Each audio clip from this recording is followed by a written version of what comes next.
नमस्कार, KTV news में आपका स्वागत है। मैं हूं स्तुति और एक नजर डालते हैं शहर की प्रमुख सुर्खियों पर। पूर्व प्रधानमंत्री भारत रत्न स्वर्गीय राजीव गांधी की पुण्यतिथि पर कांग्रेस जनों ने किया नमन।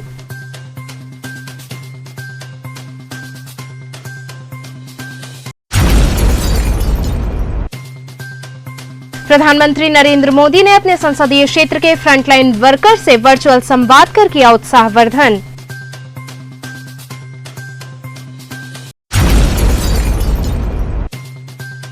रोहनिया थाने की पुलिस ने 4 अभियुक्तों को किया गिरफ्तार।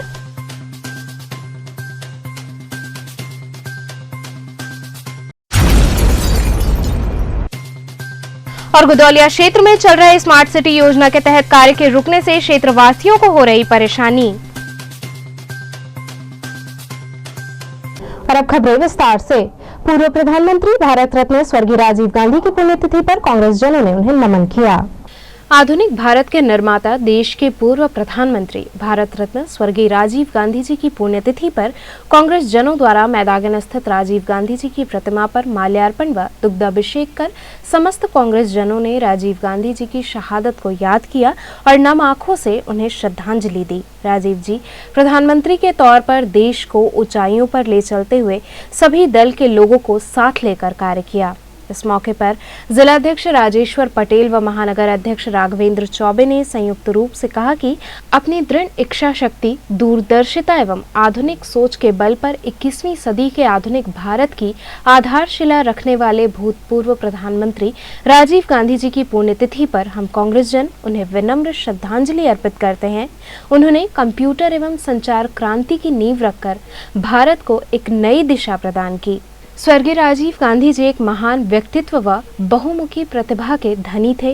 वे देश के युवा प्रधानमंत्री होने के साथ ही देश के सच्चे व ईमानदार नेता थे। उनकी आधुनिक सोच और देशहित में निर्णय लेने की अद्भुत क्षमता की लोग आज भी मिसाल देते हैं। उन्होंने अपने प्रधानमंत्री कार्यकाल में देशहित में अनेक ऐतिहासिक फैसले लिए थे।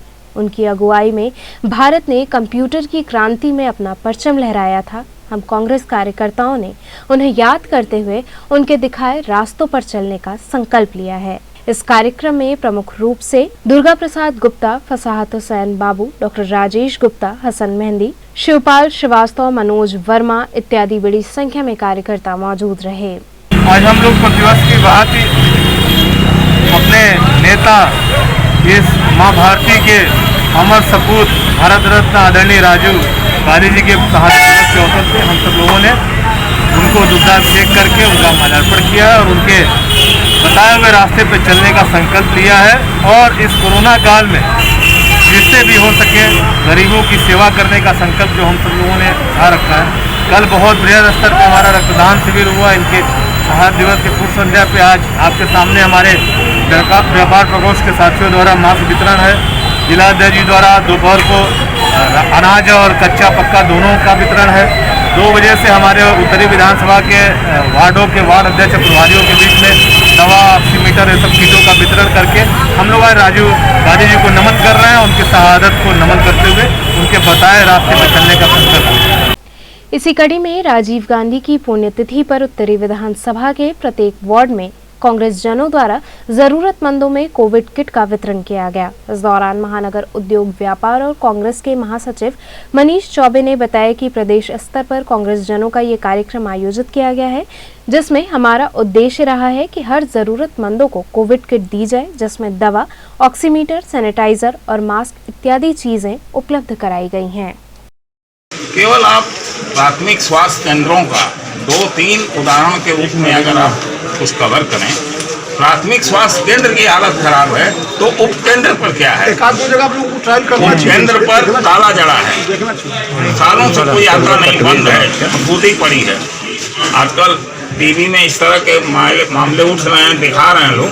आप लोग भी बनारस के जो प्राथमिक स्वास्थ्य केंद्र हैं और जो उप केंद्र हैं, गांव में उप केंद्र होता है जहां एएनएम, डाई और कभी डॉक्टर भी जाता है, लेकिन कहीं कोई एएनएम नहीं है, कोई नर्स नहीं है, कोई डॉक्टर नहीं है, और कोई दवा वहाँ है ही नहीं। प्रधानमंत्री नरेंद्र मोदी ने अपने संसदीय क्षेत्र के फ्रंटलाइन वर्कर्स, चिकित्सक व पैरामेडिकल स्टाफ से वर्चुअल संवाद कर उनका उत्साहवर्धन किया। वैश्विक महामारी कोरोना संक्रमण की सेकेंड वेव पर अंकुश लगाने के प्रयास में लगे प्रधानमंत्री नरेंद्र मोदी राज्यों के मुख्यमंत्रियों तथा शीर्ष अधिकारियों के साथ संवाद करने के बाद अब फील्ड में काम करने वालों का भी हौसला बढ़ा रहे हैं। वाराणसी के डॉक्टर्स के साथ ही पैरामेडिकल स्टाफ तथा अन्य मेडिकल कर्मियों के साथ संवाद के दौरान प्रधानमंत्री नरेंद्र मोदी ने सेकेंड वेव की स्थिति के साथ ही थर्ड वेव पर तैयारी की जानकारी लेने के साथ अपने सुझाव भी दिए। इस दौरान वाराणसी के जनप्रतिनिधि तथा प्रशासनिक अधिकारी भी मौजूद रहे। लोगों के कोरोना से निधन पर प्रधानमंत्री भावुक भी हुए और मृतकों को श्रद्धांजलि के साथ पीड़ित परिवारों के प्रति सांत्वना व्यक्त की। प्रधानमंत्री ने कहा कि इस वायरस ने हमारे कई अपनों को हमसे छीन लिया है। मैं उन सभी लोगों को अपनी विनम्र श्रद्धांजलि देता हूं, परिजनों के प्रति सांत्वना व्यक्त करता हूं। सेकेंड वेव में कई मोर्चों पर एक साथ लड़ना पड़ रहा है। इस बार संक्रमण दर भी पहले से कई गुना ज्यादा है। मरीजों को कई दिनों तक अस्पताल में रहना पड़ रहा है। बनारस वैसे भी काशी के लिए ही नहीं, पूर्वांचल के स्वास्थ्य सेवाओं का केंद्र है। बिहार के लोग भी काशी पर डिपेंड हैं। ऐसे में यहाँ के लिए कोरोना चुनौती बनकर आया है। यहाँ के हेल्थ सिस्टम पर 7 सालों में जो काम हुआ है उसने हमारा बहुत साथ दिया, फिर भी यह असाधारण हालात रहे। सर, वाराणसी मॉडल की पूरे देश में चर्चा हो रही है। प्रधानमंत्री जी ने अभी गुजरात में भी चर्चा की और आज आप लोगों से रूबरू हुए हैं वीडियो कॉन्फ्रेंसिंग में। क्या बातें हुई और क्या उनका मेन कहना रहा आप लोगों से? देखिए, 3 मुख्य बिंदु थे जो मॉडल के हैं। एक, मरीज का इलाज, दूसरा वैक्सीनेशन, तीसरा कैसे हमने कंटेन करें। तो माइक्रो कंटेनमेंट जो हम पहले से चलते हैं, माइक्रो कंटेनमेंट जो जिला प्रशासन, हमारे जिला अधिकारी और कमिश्नर साहब ने किया, जिसकी वजह से बहुत सारे केसेस का आना बंद हुआ। दूसरा, वैक्सीनेशन प्रोग्राम को इन्हांस किया गया और प्लस 18 एंड ये 45 दोनों ग्रुप को उन्होंने जो है प्रोत्साहित किया और ये वैक्सीनेशन का रेशियो बढ़ा, वेस्टेज कम हुआ। वेस्टेज को कम करने के लिए उन्होंने एक और नई बात बताई जो कि हम लोगों को ज्ञान में तो थी, लेकिन हम लोग एक डोज के अंदर, एक वायल के अंदर 10 डोज होती थी, जबकि उसके अंदर कंपनी के द्वारा 11 डोज का वो प्रावधान है। तो उन्होंने ये कहा कि हमारी जो ट्रेन नर्सेज हैं उनको हम उस वायल में जो भी एक बूंद बची है उसको हम प्रॉपर्ली यूज करें। तो इस तरह से हमारे पास वैक्सीन की डोज का वेस्टेज जो है रुकेगा। तीसरा, जो हमने अपने अस्पताल के अंदर किया उसके बारे में बताया कि ऑक्सीजन की क्राइसिस थी। हमने अक्टूबर नवंबर माह में ही इस चीज को जान लिया था और हमारे पास 20,000 लीटर का LMO प्लांट लग गया था जो क्रियाशील आज भी है। इसीलिए हमारे अस्पताल में कोई भी परेशानी ऑक्सीजन को लेके नहीं आई। तीसरी, मैंने उनको ये बात बताई कि ऑक्सीजन के प्रयोग की रैशनिंग, एप्रोप्रिएट यूज और पोर्ट्स का लीकेज को हमने ब्लॉक किया था ताकि इससे हमारा वेस्टेज ना हो। तो जब हमारे पास सप्लाई कम हो रही थी तो वेस्टेज को हमने रोका। इस तरह से हमने अपने ऑक्सीजन का संचालन मरीजों के सेवा में किया। चौथी बात, जो वैक्सीनेशन की बात चल रही थी उसमें हमने उनको सूचना के तौर पे दिया कि हम अपने डेंटल फैकल्टी के अंदर एक BHU डेंटल के नाम से एक साइट खोलने का हमने जिला प्रशासन को पत्र लिखा है। जब ये वेबसाइट पे आ जाएगा तो हम एक और साइट जो है BHU के अंदर खोल देंगे जिससे कि हम वैक्सीन का प्रयोग कर सकेंगे। अब आ जाती है तीसरी वेव की। तीसरी वेव के बारे में हमने मार्च के महीने में ही 54 बेड का तीसरे तल्ले सुपर स्पेशलिटी ब्लॉक के अंदर एक व्यवस्था बना दी थी जो क्रियाशील है। अभी चूंकि हमारे पास नंबर ऑफ एडल्ट पेशेंट कम हो रहे हैं तो हम तीसरे फ्लोर को पूरा क्लियर करके पीडियाट्रिक्स के लिए जो है आइसोलेट कर देंगे कि पीडियाट्रिक विभाग के जो मरीज आएंगे वो उसमें भर्ती हो जाएंगे। रह जाती है इंटेंसिव केयर यूनिट की। तो आपको सूचना के तौर पर मैं बताना चाहूँगा कि जो भी वेंटिलेटर्स होते हैं उसमें 2 मोड होते हैं, एक एडल्ट मोड, एक पीडियाट्रिक मोड। तो हमारे पास जो वेंटिलेटर्स हैं उसमें दोनों मोड हैं, इसलिए वेंटिलेटर को लेकर के कोई समस्या नहीं है हमारे पास। हाँ, नियोनेटल पेशेंट जो होते हैं उनके लिए एक विशेष प्रकार के वेंटिलेटर्स आते हैं। हमारे पास 30 वेंटिलेटर उपलब्ध हैं जो हमारे लिए आज के लिए तो हैं, लेकिन हमने इसके लिए क्रय की प्रक्रिया प्रारंभ कर दी है, टेंडर कर दिया गया है। जिला प्रशासन से फंड्स के लिए रिक्वेस्ट कर दी गई है। कमिश्नर साहब और जिलाधिकारी साहब ने इसमें हमें आश्वासन दिया है कि वो जो है हमें फंड्स भी प्रोवाइड करेंगे। रोहनिया थाने की पुलिस ने 4 अभियुक्तों को गिरफ्तार कर लिया। पुलिस अधीक्षक ग्रामीण द्वारा चलाए जा रहे नकबजनों के विरुद्ध अभियान के क्रम में टीम का गठन किया गया। शुक्रवार को मुखबिर की सूचना पर वीरभानपुर नहर के किनारे से 4 अभियुक्तों को गिरफ्तार कर लिया गया, जिनके पास से चोरी के सोने चांदी के आभूषण तथा अवैध तमंचा व चाकू व घटना में प्रयुक्त बाइक बरामद की गई है। पूछताछ में अभियुक्तों ने जनपद के अन्य थानों में नकबजनी चोरी की घटनाओं को करना स्वीकार किया है। 4 बदमाश आज रात में 3:30 बजे के आसपास 3:50 के आसपास वीरभान नहर पुलिया के पास से पकड़े गए और ये मुखबिर से सूचना मिली थी कि ये चोर किस्म के व्यक्ति हैं और सातिर चोरियों को अंजाम देते हैं। इसलिए जब पुलिस ने पकड़ा और इनसे गहराई से पूछताछ की तो इन्होंने 2 चोरियां जो इस क्षेत्र में घटित हुई थी रोहनिया में, इसको इन्होंने स्वीकार किया, जिसमें एक चोरी भी हाल ही में 18/19 मई की रात में हुई थी। कोयली पुल ज्वेलरी की दुकान में शटर तोड़ करके इन्होंने ज्वेलरी चुराई थी। और एक घटना पिछले साल दिसंबर में घटी थी जो मातलदेही चौकी क्षेत्र में पड़ता है, तो ये 2 घटनाएं इन्होंने स्वीकार किया। इसके अलावा मिर्जा मुराद में भी 2 घटनाएं चोरी की हुई थी, उसको भी इन्होंने स्वीकार किया है कि सातिर किस्म के चोर हैं जो शटर तोड़ करके ज्वेलरी की दुकानों में चोरी करते हैं। इसके अलावा घरों में भी ये दीवार फांद करके भी घुस जाते हैं और इनके पास से काफ़ी बरामदगी हुई है, जो मतलब जैसे कि ज्वेलरी का सामान है, काफ़ी चांदी उसके बर्तन हैं। अब जो किसके हैं उसको पहचान करा करके उनको आगे कार्रवाई की जाएगी और अभी ये प्रयास किया जा रहा है कि इनसे अगर और कोई घटना इन्होंने करी हो तो उसके बारे में भी जानकारी की जाए। अच्छा सर, इन लोग ग्रुप पकड़ाए हैं अपराधी, इन लोग का आपराधिक इतिहास भी रहा है क्या कुछ? हाँ, ये सातिर चोर पहले से भी इनका अपराध रहा है। थानों को हम लोगों ने वायरलेस कर दिया है कि अगर कोई रजिस्टर्ड केस इनके पास पुराने हैं, जैसे ये 4 केस तो हमारे सामने हैं, 2 इसी थाना क्षेत्र के हैं, 2 मिर्जा मुराद के हैं। इसके अलावा भी इनकी जो प्रीवियस हिस्ट्री है उसके लिए हम लोगों ने अर्जी कर दी है और DCRB के माध्यम से भी पता कर रहे हैं। आसपास के जनपदों में भी अगर चोरियां होंगी तो उसकी जानकारी भी होगी। मुदौलिया क्षेत्र में चल रहे स्मार्ट सिटी योजना के तहत कार्य के रुकने से क्षेत्रवासियों को परेशानियों का सामना करना पड़ रहा है। वैश्विक महामारी कोरोना का ग्रहण प्रधानमंत्री नरेंद्र मोदी के संसदीय क्षेत्र वाराणसी में स्मार्ट सिटी के तहत चल रहे कार्यों पर भी पड़ गया है। शायद यही कारण है कि वाराणसी में स्मार्ट सिटी के तहत चल रहे विकास कार्य इस समय बहुत ही मंद गति से हो रहे हैं या अवरुद्ध पड़े हुए हैं। वहीं काशी की हृदय स्थली कहे जाने वाले गुदौलिया क्षेत्र में स्मार्ट सिटी के तहत चल रहे कार्य में लापरवाही और कार्य के बंद होने से स्थानीय लोगों में नाराजगी है। इस बाबत स्थानीय पार्षद मनोज कुमार सिंह ने बताया कि इस क्षेत्र की सकरी गलियों में स्मार्ट सिटी के तहत कार्य कराया जा रहा था, जिसके तहत तारों को अंडरग्राउंड किया जा रहा था। वहीं होली के बाद से कार्य धीमी गति से होने लगा और इस वैश्विक महामारी के कारण पूर्ण रूप से कार्य बंद हो गया।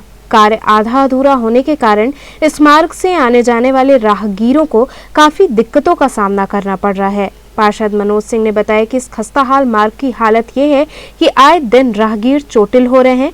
वहीं उन्होंने नगर निगम प्रशासन से ये मांग करते हुए कहा कि जल्द से जल्द इस समस्या से निजात दिलाई जाए। रमेश जी, किस तरह की समस्या है इस क्षेत्र में?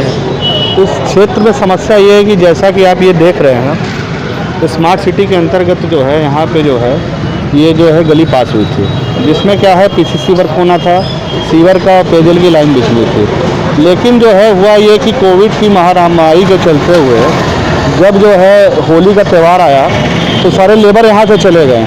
लेबर के यहाँ जाने की वजह से यहाँ पे काम जो बाधित हो गया, जिसकी वजह से इस गली में अभी तक कार्य ये पूरा नहीं हुआ। कार्य पूरा ना होने की वजह से यहाँ पे जो बूढ़े हैं बुजुर्ग हैं, ये गली बहुत चलती गली है, आज दिन यहाँ लोग गिर रहे हैं, पड़ रहे हैं और बरसात का सीज़न चल रहा है। ये बरसात का सीज़न अब चालू हो गया, आने वाले समय में और भी बदतर स्थिति यहाँ की हो सकती है। तो मेरी नगर आयुक्त महोदय से ये अपील है कि कोविड की महामारी का कोविड का नियमों का पालन करते हुए और सरकार इस कार्य को जितना जल्द से जल्द हो इसको समाप्त करें और जिससे जो है जनहित के लिए ये चीज़ ज़्यादा बेनिफिट है। जैसा कि आप देख रहे हैं, ये पिछले शिवरात्रि फरवरी माह हो गया, आज मई महीना चल रहा है, 4, 5, 6वां महीना चल रहा है और काशी के ये प्रमुख गलियों में यही है प्रमुख गली है जो विश्वनाथ मंदिर और दशाश्वमेध घाट पे जाती है। यहाँ पे तमाम मार्केट, मंदिर, मठ और व्यापारी और स्थानीय लोग यहाँ पर रहते हैं। लेकिन पिछले 6 माह से इस गली का निर्माण के नाम पे जिस तरीके से स्मार्ट सिटी के नाम पे गलियों को खोद के, सीवर लाइन को तोड़ के, जल के निकासी के पानी को तोड़ के, पेयजल पानी आपूर्ति लाइन यहाँ पे टूटी फूटी गलियों के रूप में आप देख सकते हैं कि पड़ी है।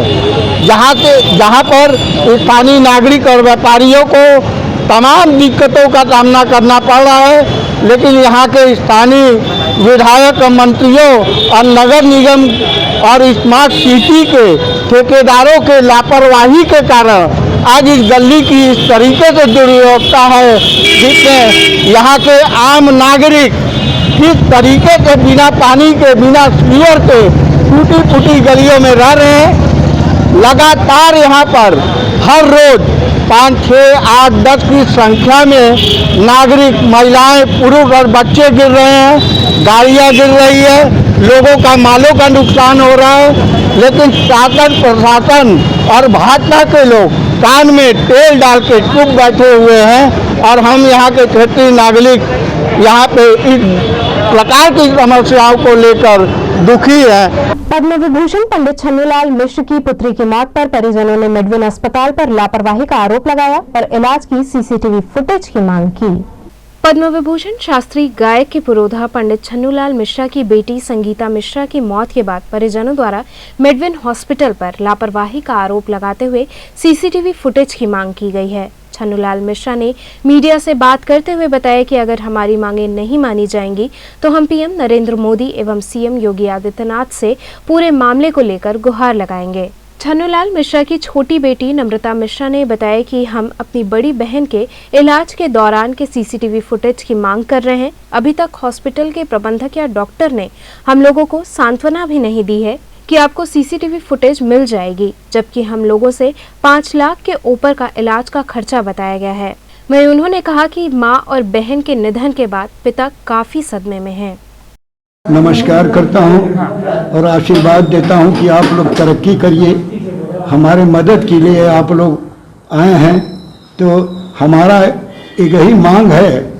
हम कोई आरोप नहीं लगा रहे हैं, लेकिन हाँ, हमारा एक आरोप, ये जरूर आरोप है कि हम तो अभी तक 20 दिन हो गया, रिपोर्ट नहीं मिला कि क्या हुआ, हम संगीता मिश्रा के केस में क्या हो रहा है, कुछ नहीं मिला अभी तक। और 7 दिन तक का उधर जो था, 7 दिन तक बीच में क्या हुआ उसको उसी से पता चलेगा। सीसीटीवी फुटेज से ही मालूम होगा कि क्या किए, डॉक्टर किस तरह से व्यवहार किए। लड़की से हमको लोगों को मिलने भी नहीं दिए, एक दिन भी नहीं मिलने दिए, उनसे बात भी नहीं करने दिए कि क्या हुआ है। और रात रात को नींद नहीं आती है हमको, चिंता में कि क्या हुआ कि लड़की को कि 7 दिन के अंदर में। पहले तो ये कहा गया था कि अब सुधार हो रहा है, और बाद में तुरंत 1-2 घंटे के बाद में कह दिया कि वो उनका देहांत हो गया, ले जाइए। तो ये दुख की बात है। हमको सीसीटीवी फुटेज चाहिए और आप लोग कृपा करके हमको दिलवाइए कि हमारा वो देखें कि उसमें क्या है। गुरुजी, आपने एक बार फिर वीडियो रिलीज करके मांग की थी कि जांच की जाए, अभी तक कोई सुनवाई नहीं हुई, तो कितनी पीड़ा आपको हो रही है? क्योंकि आप जैसे सम्मानित व्यक्ति, काशी का गौरव है, फिर भी आपकी बातें नहीं अभी तक पूरी हुई है, तो कितना पीड़ा हो रहा है? अब हम किसको क्या कहें इसमें। पहले बात हुई थी तो कुछ लोगों कहे, कमिश्नर साहब, डीएम साहब, कि कोरोना की वजह से लेट हो रहा है पंडित जी। तो कोरोना की वजह से सब लोग आ नहीं रहे हैं, डॉक्टर्स नहीं आ रहे हैं, और जिन को हमने सौंपा है वो लोग थोड़ा देर हो रहा है। इसके लिए कोई चिंता मत करिएगा, रिपोर्ट आपको मिल जाएगा। एक टेक्निकल प्रॉब्लम है, सीसीटीवी फुटेज किसी भी व्यक्ति से निकलवाया जा सकता है, डॉक्टर नर्स की इसमें कोई ज़रूरत नहीं है, जहाँ तक मुझे लग रहा है। तो क्या कहेंगे कि कहाँ से देर हो रहा है? अब ये तो हम नहीं कह सकते हैं, जांच करने वाले लोग का है, समझें कि किस कारण से लेट हो रहा है। और हमारा तो यही मांग है सबसे कि भाई कमिश्नर साहब से कहे, डीएम साहब से कहे कि जल्दी से जल्दी रिपोर्ट दे दीजिए कि क्या हुआ लड़की के बारे में। अभी तक हालांकि लोग प्रयास कर रहे हैं, लेकिन अभी तक पूरा नहीं हुआ, तो क्या कारण है ये जानना चाहते हैं। समझ नहीं पा रही हूँ कि अभी तक कोई ठोस कार्यवाही क्यों नहीं की गई है। इतना मुश्किल क्यों हो रहा है कि मेडविन हॉस्पिटल से जाके वो सीसीटीवी फुटेज निकलवाने में पूरा शासन प्रशासन लगा हुआ है। उसके बाद भी क्या 20 दिन का समय बीतना आपको लग रहा है कि बहुत आसान बात है? कोई तो बात होगी कि अभी तक 20 दिन में वो सीसीटीवी फुटेज नहीं निकाला जा रहा है। कोई किसी पे कह रहा है, कोई कह रहा है ये सीएमओ का काम है, कोई कह रहा है नहीं ये तो जहां तहरीर दी थी हम लोग कमिश्नर साहब और डीएम साहब से उम्मीद लगा के बैठे हैं। आप बताइए हम कहाँ जाएं? तो ये तो देखिए जांच करने वालों की मैं कह रही हूँ, मुझे पूरा विश्वास है कि वो सही जांच कर रहे होंगे, निष्पक्ष जांच कर रहे होंगे। लेकिन जब हमारी पहली मांग, आप 3 तारीख के उस न्यूज़पेपर की कटिंग देखिएगा, हम लोग सिर्फ और सिर्फ वीडियो फुटेज मांग रहे हैं, सीसीटीवी का रिपोर्ट मांग रहे हैं, उनकी जो भी टेस्ट हुए हैं, दवाओं और इंजेक्शन का ब्यौरा मांग रहे हैं। तो जब यही नहीं दिया गया तो किस बात की जांच रिपोर्ट? हमारी पहली मांग सीसीटीवी फुटेज की है, जो उसी की चर्चा नहीं हुई तो ये कैसी जांच हो रही है और कैसा रिपोर्ट आ रहा है? 20 दिन तो आपने ऐसे निकाल दिए, अब 20-25 दिन उस सीसीटीवी फुटेज की कार्रवाई करने, उसे निकलवाने में लग जाएंगे और तब तक भगवान ने चाहा तो वो कह देंगे कि वो तो सब डिलीट हो गया भाई, 1 महीने से ऊपर हो गया आपके केस को। आप सोचिए कि हम लोग क्या करेंगे। एक परिवार होने के नाते 85-86 साल की उम्र के मेरे पिताजी हैं, पत्नी के देहांत के 3 दिन के बाद जिसकी बेटी चली जाती है, हमारा घर बिखर गया, घर को संभालने वाली 2 महिलाएं एक साथ चली गई और उसके बाद भी हम लोग अभी तक सिर्फ यही चिल्ला रहे हैं कि भैया हमें सीसीटीवी के फुटेज दिखा दो, हाथ जोड़ रहे हैं, कोई आरोप नहीं लगा रहे हैं, कोई उनके ऊपर खून का मुकदमा नहीं चला रहे हैं। आप लोग सीधे सीधे हमारी एक मांग क्यों नहीं पूरी कर देते हैं कि हमें बता दीजिए कि 7 दिन तक मेरी दीदी के साथ क्या हुआ, कौन कौन सी दवाइयां सुइयां दी गई हैं, कौन सा उनका टेस्ट कराया गया, कुछ तो कराया होगा डॉक्टर ने, या केवल भगवान का नाम लेके घंटी बजा के मेरी दीदी का इलाज कर रहे थे। रोहनिया क्षेत्र के हनुमान मंदिर के दान पात्र का ताला तोड़कर चोरों ने नगद पर अपना हाथ साफ किया। रोहनिया कर्नाडाडी स्थित पटेल चौराहे के पास स्थित विघ्नहरण हनुमान मंदिर में बीती रात अज्ञात चोरों द्वारा दान पेटी का ताला तोड़कर उसमें रखे कुछ चांदी के सिक्के सहित हजारों रुपए पर अपना हाथ साफ कर लिया गया, जिसकी सूचना पूर्व प्रधान ओम प्रकाश सिंह ने रोहनिया पुलिस को दी। सूचना के बाद मौके पर पहुंची पुलिस ने चोरी की घटना के बारे में जानकारी ली। प्राप्त जानकारी के अनुसार गुरुवार की रात को लगभग 11 बजे पुजारी सियाराम व ऋषि महाराज ने भक्तों के साथ कीर्तन कर अपने घर चले गए। जब सुबह पुजारी सियाराम ने मंदिर की साफ सफाई करनी शुरू की तो देखा कि मंदिर का दान पात्र टूटा हुआ था और खाली पड़ा हुआ था। हमारे जिले के सांसद माननीय प्रधानमंत्री मोदी जी के एरिया में और योगी जी के शासनकाल में ये मंदिर में जो ये लूटपाट हो रही है आए दिनों, मैं पुलिस प्रशासन को ये अवगत कराना चाहता हूँ कि इस तरह की अगर घटना होती रहेगी तो ये हिंदू समाज में इसका कितना बुरा असर जाएगा। क्या हुआ है मंदिर और मंदिर में दान पेटी तोड़ करके इसमें करीब 1 साल से जो चंदा जुटा हुआ था, क्योंकि कोरोना काल था, मातृ नवमी पर मेला नहीं लगा, इसलिए इसको खोलने के लिए कुआर के नवरात्र में हुआ था कि खोल करके और इसका जो भंडारा और काम किया जाएगा।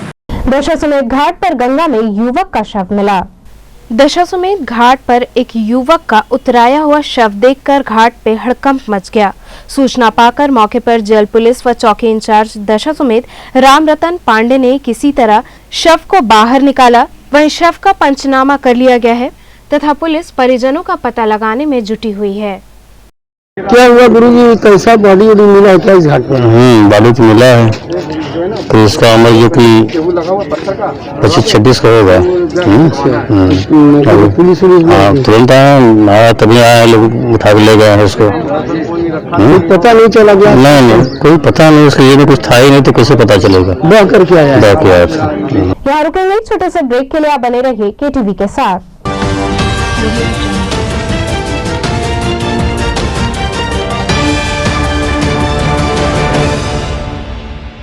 खबरों से जुड़े रहने के लिए हमारे चैनल KTV वाराणसी को सब्सक्राइब करें और लेटेस्ट अपडेट्स के लिए बेल आइकन को प्रेस करें।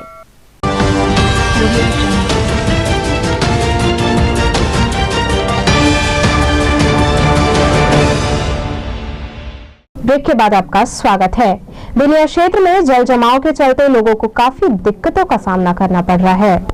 बारिश के बाद से शहर के दशाश्वमेध, गुदौलिया, बेनियाबाग इत्यादि क्षेत्रों में जल जमाव की स्थिति उत्पन्न हो गई है।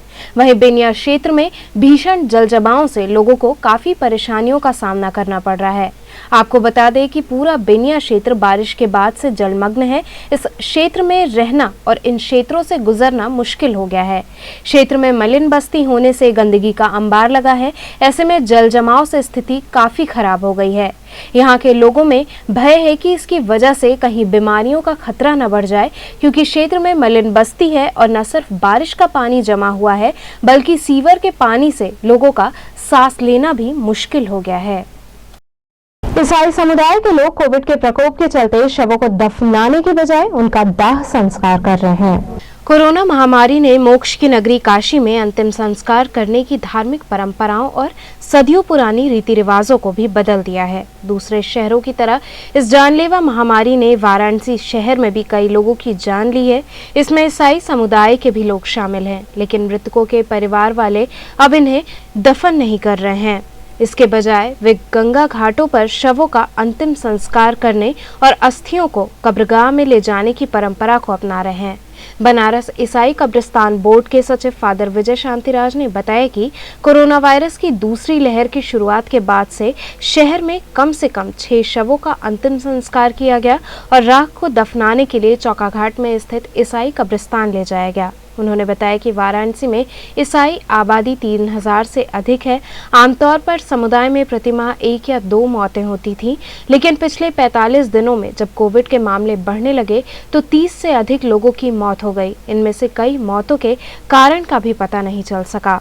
फादर शांतिराज ने कहा कि जब ईसाई समुदाय में किसी की मृत्यु होती है तो शव को दफनाने से पहले ताबूत में रखकर घर में और बाद में चर्च में प्रार्थना की जाती है। हालांकि आजकल एहतियाती उपायों के रूप में हम ये सुनिश्चित कर रहे हैं कि सुरक्षा के लिए और संक्रमण के किसी भी संभावित प्रसार को रोकने के लिए कम से कम व्यक्ति एक दूसरे के संपर्क में आए। कुछ लोग संक्रमित हो गए और कोविड से उनकी मृत्यु हो गई और उनके परिवारों ने हमसे सलाह ली क्योंकि वे शव को दफनाने के पक्ष में नहीं थे। हमने सुझाव दिया कि शवों का अंतिम संस्कार किया जा सकता है और राख को दफनाया जा सकता है। अब तक 6 ईसाई परिवार अपने परिजनों के शवों को अस्पताल से सीधे हरिश्चंद्र घाट पर ले गए और उनका शव दाह किया। फादर शांतिराज ने कहा कि राख को इकट्ठा किया गया और प्रार्थना के बाद उस राख को दफनाया गया। उन्होंने कहा कि मुझे अपने जीवन में इससे पहले का कोई उदाहरण याद नहीं है जब शवों का अंतिम संस्कार किया गया और राख को दफनाया गया। क्रिश्चियन सेमेट्री का सेक्रेटरी हूं और वहां पर जो दफन हो रहा है उसके देखते हुए मैं आपको बताना चाहता हूं। क्रिश्चियन बरियल या दफन जो भी होता है वो अपने क्रिश्चियन रीति रिवाज के अनुसार होता है। जब भी कोई व्यक्ति मरता है तो हम लोग उसके घर में जाते हैं और वहाँ पर जाकर के जो पादरी हैं या प्रीस्ट हैं वहाँ पर विशेष दुआ होती है। उसके बाद उस व्यक्ति के शरीर को चर्च में लिया जाता है और चर्च में लाकर उसको और लोगों के साथ मिलकर के वहाँ पर विशेष प्रार्थना और पूजा उसकी आत्म शांति के लिए की जाती है। तीसरी मंजिल होती है कि उनको लेकर के हम लोग जाएं कब्रिस्तान में और वहाँ पर उनको बेकायदे प्रार्थना के साथ दुआ के साथ उनको वहाँ पर समाधि दी जाती है कॉफिन के साथ। इन दिनों में क्या हो रहा है, कोरोना के बढ़ते हुए संक्रमण को देखते हुए हम लोग बहुत कुछ थोड़ा सा बदलाव किए हैं। इसलिए यदि कोई मरता है तो हम सीधे उसके घर न ले जाकर चर्च में न ले जाकर हम सीधे ले जा रहे हैं कब्रिस्तान में और वहाँ पर बेकायदे वहाँ पर यदि कोरोना का पेशेंट है तो उसके लिए जो है पीपी किट पहन करके और सबको जो है दूरी बना करके बहुत कम लोग 10 या 12 लोग वहाँ पर हम जब बेकायदे प्रार्थना के साथ उसको वहाँ समाधि और दफन देते हैं। तो ये जो प्रक्रिया है वो हो रही है। कुछ हम लोग ये भी देखे हैं, कुछ लोग हैं जिनके जो परिजन हैं वो लोग थोड़ा सा डर रहे हैं कोरोना से और वो कह रहे हैं कि सीधे सीधे हम लोग उनके बॉडी को नहीं ले आ पाएंगे। तो उनकी सोच के अनुसार हम लोग जो है उनको कहते हैं कि आप ठीक है, आप जाकर से उनको क्रेमेट कर लीजिए और उसके बाद उनके जो है जो राख है उसको अस्थि कलश को ले आकर के और उस अस्थि कलश को इस समय जो है बेकायदे उसी तरह से दफनाया जाता है और उसके लिए पक्की कब्र बनाई जाती है। शहर की मंडियों व अन्य कई स्थानों पर लोग अभी भी कोविड नियमों को ताक पर रखकर कार्य कर रहे हैं। जहां कोविड के प्रकोप को रोकने के लिए सूबे के मुखिया योगी आदित्यनाथ ने स्पष्ट तौर पर कहा है कि किसी भी प्रकार से गाइडलाइन के उल्लंघन को बर्दाश्त नहीं किया जाएगा, तो वहीं प्रधानमंत्री के संसदीय क्षेत्र वाराणसी में थाना कैंट के अंतर्गत खुलेआम न सिर्फ सोशल डिस्टेंसिंग की धज्जियां उड़ाई जा रही हैं, बल्कि देर शाम तक दुकानें खोली जा रही हैं। वहीं यदि बात की जाए दूध मंडियों की, तो आए दिन दूध मंडी में लगभग सैकड़ों की संख्या में लोगों की भीड़ इकट्ठी होती है, जहां अधिकांश लोगों के चेहरे से मास्क गायब होता है, तो सोशल डिस्टेंसिंग का भी कहीं अनुपालन होते नहीं दिखता है। न सिर्फ दूध मंडी बल्कि सब्जी मंडी और कुछ दुकानें भी देर शाम तक खुल रही हैं। रामनगर नगरपालिका कर्मियों की कोविड की जांच कराई गई। रामनगर नगरपालिका में बढ़ते कोरोना संक्रमण को देखते हुए कोविड-19 संक्रमण की जांच कराई गई। इसके तहत नगरपालिका अध्यक्ष रेखा शर्मा एवं लाल बहादुर शास्त्री चिकित्सालय के डॉक्टर्स की देखरेख में कोविड-19 की जांच शुरू की गई। नगरपालिका कर्मचारियों के बढ़ते संक्रमण को देखते हुए नगरपालिका अध्यक्ष रेखा शर्मा ने 2 दिन पहले पत्र लिखकर नगरपालिका कर्मचारियों के जाँच की मांग की थी। इसके तहत आज सभी की कोविड की जांच की गई। हमारे नगर पालिका में यहाँ के स्टाफ लगातार एक हफ्ते से एक करके पॉजिटिव होते जा रहे थे, तो हम यहाँ के CMS AK उपाध्याय जी को लेटर कर लिखे हैं कि हम यहाँ पर टीम अपनी भेज के हमारे जितने भी कर्मचारी हैं, सफाई विभाग, जलकल विभाग, ऑफिस के लोग, सभी के एक साथ जांच कराया जाए, ताकि जो भी पॉजिटिव है उनको अलग करके और जो नेगेटिव है उनसे कार्य लिया जा सके, ताकि अन्य लोग इन्फेक्टेड होने से बचें। इसके लिए मैं सर्वप्रथम यहाँ के उपाध्याय CMS हैं, उनको मैं धन्यवाद देना चाहूँगी और बधाई भी दूँगी कि हमारे ये स्वीकार किए। बनारस से CMO साहब, उनको भी मैं लेटर लिखी थी, DM साहब को भी लिखी थी। आप सभी लोगों को मैं तहे दिल से धन्यवाद दूँगी। यहाँ के स्टाफ के लिए आप लोग के मन में इतनी उदारता थी, हमारे रिक्वेस्ट को आप लोग स्वीकार किए, बहुत बहुत धन्यवाद। कबीरचौरा मंडलीय अस्पताल के बाहर अर्धनग्न घूम रही महिला को सामाजिक कार्यकर्ता अमन ने कपड़े पहनाए। कबीरचौरा मंडलीय अस्पताल के बाहर अर्धनग्न महिला को देखकर जब लोगों ने उन्हें कपड़े पहनाने की कोशिश की तो वो हंगामा करने लगी। सूचना पर मौके पर पहुंची पुलिस भी जब कामयाब नहीं हुई तो सामाजिक कार्यकर्ता अमन को लोगों ने सूचना दी। मौके पर पहुंचे अमन ने मान मुनव्वल करके महिला को पुलिस की उपस्थिति में कपड़े पहनाए। वहीं अमन के इस कार्य की लोग काफी सराहना कर रहे हैं। अमन जी, किस महिला को ने आपको साड़ी पहनाया है? एक महिला थी जिसकी सूचना मिली कि महिला अस्पताल में निर्वस्त्र पड़ी हुई और अर्धनग्न अवस्था में, तो तत्काल मौके पहुंचा। बहुत महिला सिपाही और कई सिपाही भाई थे, वो लोग प्रयास कर रहे थे, लेकिन वो महिला नशे में चूर थी। लेकिन मानवता के नाते एक महिला थी, तो हमने कोरोना काल के कारण कई लोग हाथ नहीं लगा रहे थे, लेकिन हमने एक प्रयास किया साड़ी पहनाने का। उस इन्हीं का साड़ी, जो साड़ी रोड पर फेंक चुकी थी, उस साड़ी को हमने एक जैसे तैसे करके, हालांकि हम भी एक पुरुष हैं, तो जैसे हमको पता चला तो हमको साड़ी पहनाया, प्रयास किया उनको अस्पताल में भर्ती कराने का, जिसमें पुलिस के महिला सिपाही भी थे, सभी लोग खड़े थे और साथ में सभी लोग का सहयोग था और उस महिला को साड़ी पहना के वार्ड नंबर 4 में एडमिट करा दिया। RS हॉस्पिटल द्वारा होम्योपैथिक दवाओं के माध्यम से कोविड मरीजों को ठीक किया जा रहा है। एक तरफ जहां कोविड-19 के प्रकोप से आम जनजीवन अस्त व्यस्त हो गया है, लोग महंगी दवाएं खरीदने को मजबूर हो गए हैं और वाराणसी के कई प्राइवेट अस्पताल द्वारा आपदा को अवसर के रूप में लिया जा रहा है, तो वहीं दूसरी तरफ वाराणसी के शिवपुर थाना अंतर्गत RS हॉस्पिटल के प्रबंधक द्वारा होम्योपैथिक दवाओं से लगभग 150 लोगों को स्वस्थ किया जा चुका है। इस दौरान डॉक्टर RS सिंह ने बताया कि होम्योपैथिक दवाएं काफ़ी सरलता व सुगमता से कम दामों में हमारे यहाँ उपलब्ध हैं। हमने अभी तक लगभग 150 से ज़्यादा लोगों को दवा के माध्यम से ठीक किया है और हम आम जनता से अपील करते हैं कि कोविड-19 से घबराएं नहीं, होम्योपैथिक दवा इसके लिए बेहतर है। होम्योपैथिक दवा किसी भी व्यक्ति के लिए बहुत ही सुव्यवस्थित तरीके से या तो बहुत कम नुकसान करती है या तो नुकसान नहीं करती है। दूसरा, होम्योपैथिक की आर्सेनिक 30 नामक एक ऐसी दवाई है जो किसी भी व्यक्ति की रोग प्रतिरोधक क्षमता बढ़ाने के लिए सबसे कारगर दवा है। तीसरा, किसी भी व्यक्ति का अगर कोविड पॉजिटिव है, उनकी ऑक्सीजन लेवल 89, 90, 91 के आसपास अगर हो गई है तो होम्योपैथी का एस्पिडोस्पर्मा क्यू, ग्रेंडेलिया क्यू अगर लगातार जल्दी जल्दी 1-1, 2-2 घंटे पे दे दिया जाता है तो देखने में यह मिला परीक्षण में पाया गया, मरीज ठीक भी हुए, बिना ऑक्सीजन लगाए लोगों का ऑक्सीजन लेवल 98-99 तक हो गया एस्पिडोस्पर्मा और ग्रेंडेलिया से।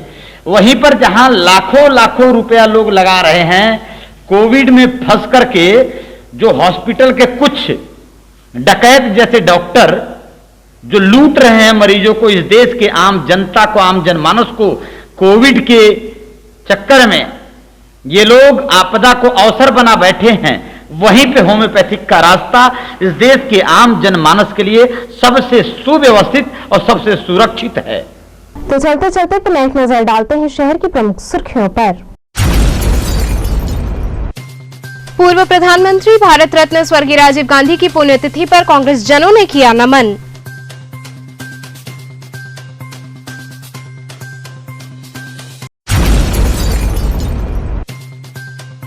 प्रधानमंत्री नरेंद्र मोदी ने अपने संसदीय क्षेत्र के फ्रंटलाइन वर्कर से वर्चुअल संवाद कर किया उत्साहवर्धन।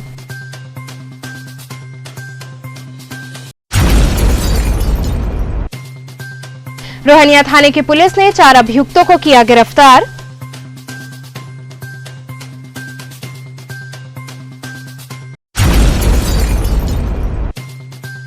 और गुदौलिया क्षेत्र में चल रहे स्मार्ट सिटी योजना के तहत कार्य के रुकने से क्षेत्रवासियों को हो रही परेशानी।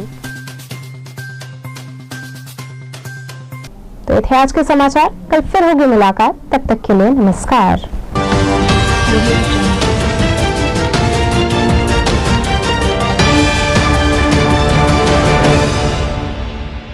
खबरों से जुड़े रहने के लिए हमारे चैनल KTV वाराणसी को सब्सक्राइब करें और लेटेस्ट अपडेट्स के लिए बेल आइकन को प्रेस करें।